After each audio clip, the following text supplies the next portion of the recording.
Hey, what's up guys, Little Luigi here, welcome to STeller episode 3.2. So you guys thought you could get away with not voting. I thought your boost in percentile when you vote was enough incentive, but clearly not. I'll talk about that later. First we need to review these stories. In story 1 we went back in time to find an unhappy robed aristocrat man sitting on a gold throne.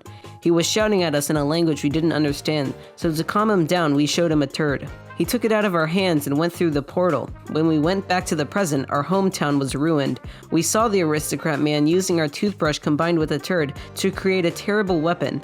We decided to make a portal again to stop him, and that was the end. I can see a lot of you didn't make it easy to end the story or keep it moving. You guys should be adding plot and not have any filler in your sentences when we have this many sentences. Anyways, in story 2, we were in a space station with a rock cluster heading towards us. We pulled the alarm, but everyone thought it was one of our hilarious pranks where we put our friends in danger. We tried to warn them with the hub's microphone, but it was unplugged so John could charge his phone. We also tried a sweeper, but we couldn't get it to work, so we just ate some space Twinkies until we pulled an imaginary switch to save the day. Except now we were going into an asteroid belt. We tried to set off the asteroid belt alarm, but it was non-existent, so we put on the EMU suit to exit the ship. We then remembered that asteroid belts are harmless and made a bad pun. This story had some good jokes, but it ended too quick, and which is mostly I and Jay's fault. Anyways, as you can see, each story had 11 submissions. Story 1 got 12 votes and story 2 got 11 votes. Also, you could vote on which story was better. The only problem is since only contestants vote, they would just vote up their own stories. So the winner would just be which story got the most votes from their contestants. I'm just gonna scratch that idea and instead eliminate 2 people on each story again. So in both stories, there will be 2 people prizing and 2 people dying. Also, for all of you who thought it was so cool not to vote, you will lose the ability to gain prizes on the rounds you don't vote. It's not like you're going to be able to prize anyway though since you don't vote, but it's still a punishment. Last thing before we get on with results. Max uses magic wand so he'll get double the prizes if he prizes. Lady Molib applauded sentence F on story 2, and lastly Malshock9 stabbed I on story 2. Okay, let's start off results with story 1. Our winner for story 1 got a nice round 70%. That's the lowest winning percentile, by the way.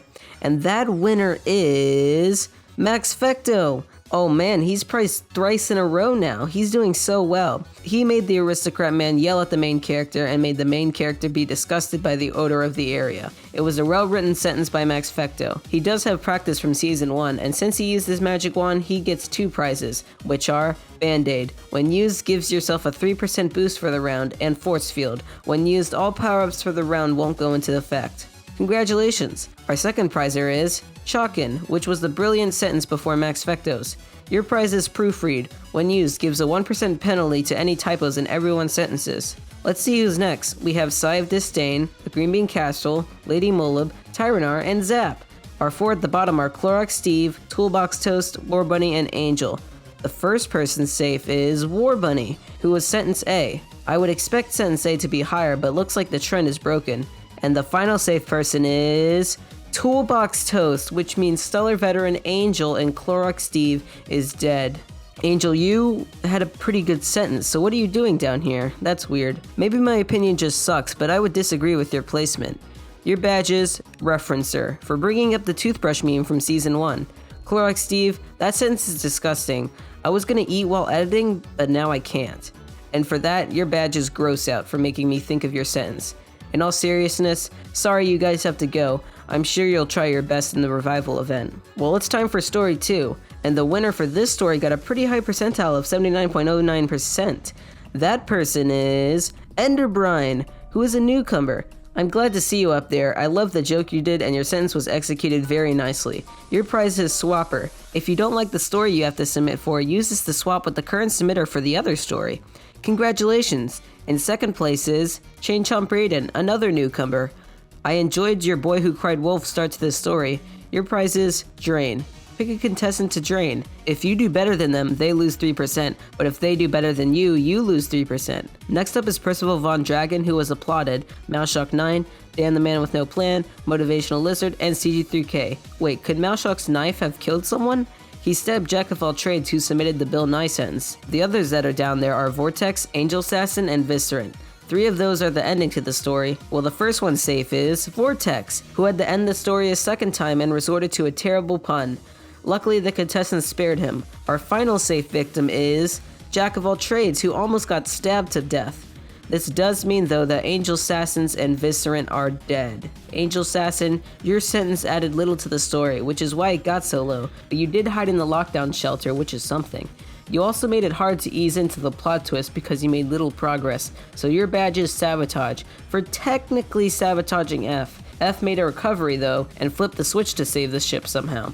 Viscerant, you ended the story on the prepare ending phase. How could you do that for sentence K? Your badge is Premature Ender, which is self-explanatory. Goodbye guys, hope you do well in the revival event. And now we have 18 out of our original 29 contestants left. Also, did you notice both angels died this round? Our most controversial submitter was Vortex's second ending, and I can see why since it wasn't good, but he also had to deal with the sentence before him ending the story early. Our least controversial was Enderbrine, who was agreed upon as having the best sentence. Sai took years to submit this round, so now she takes the longest, and Mouseshock takes the shortest amount of time. For percentile, Maxfecto takes the lead, but Toolbox Toast now does the worst. CG3K is still the most controversial, but Mouseshock 9 is now the least. For length, the average went down from last round, but the longest and shortest submitters have stayed the same. I flipped around the letter placement stats to make it easier to understand, and now War Bunny is closer to the start of the stories a lot. If we look at the letter percent versus percentile stat, which I've updated, it's hard to see a pattern, but it kind of looks like the start of the stories get better scores. Lastly, we have the popularity contest, which you know who is on the top, and you know who else is on the bottom. Well, let's go spin the event wheel.